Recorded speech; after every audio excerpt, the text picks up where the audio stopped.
Elle a pour but de lutter contre toute forme d'incivisme environnemental en apportant des solutions adaptées à ces problèmes au profit des populations. Il s'agit là de l'ONG Elfi Environnement qui organise du 20 décembre au 15 janvier 2024 la 3e édition de la campagne Bopeto Bois Ekolo. L'annonce a été faite ce 20 novembre à Brazzaville au cours d'une conférence de presse animée par l'équipe dirigeante de cette structure. Il s'agit pour nous de débarrasser la ville de tous les points noirs. Et on n'attend pas points noirs, les points de débordement d'ordures, les dépôts sauvages des populations dans les quartiers et dans les ruelles. De manière opérationnelle, il s'agit de libérer les grandes artères de la ville de tous les débordements d'ordures. C'est-à-dire, là où il y a les bacs à ordures à Verda généralement, on constate les débordements d'ordures qui se versent sous le goudron. On vient, on débarrasse ces ordures-là.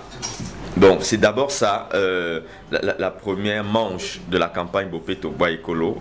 Face à la prolifération des déchets dans les villes et quartiers du Congo, la ville de Brazzaville et la commune de Kintélé sont des zones cibles de cette vaste opération de salubrité qui entend mettre un terme à l'insalubrité dans les quartiers et arrondissements du pays, le tout sanctionné par le prix Maman Onto qui vise à récompenser le quartier le plus propre. Il s'agit, je veux dire, à Poto, à Mongali, comme l'année dernière, tous les matins, les équipes Bopeto Bois Ekolo, les équipes de l'ONG Elfi Environnement visitent les domiciles pour récupérer les déchets. Si les déchets sont collectés au niveau des domiciles, ils ne vont pas remonter sur les artères principales au Congo. On veut démontrer à travers l'assainissement de la ville de Kintélé qu'on peut garder nos villes propres sans qu'on ne soit obligé de voir des bacs à ordures sur les artères principales.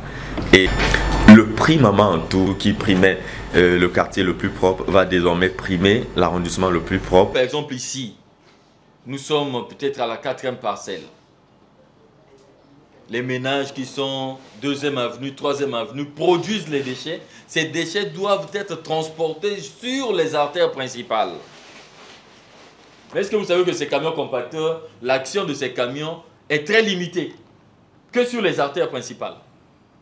Or, les déchets sont produits dans les ménages. Il faut des camions plus commodes.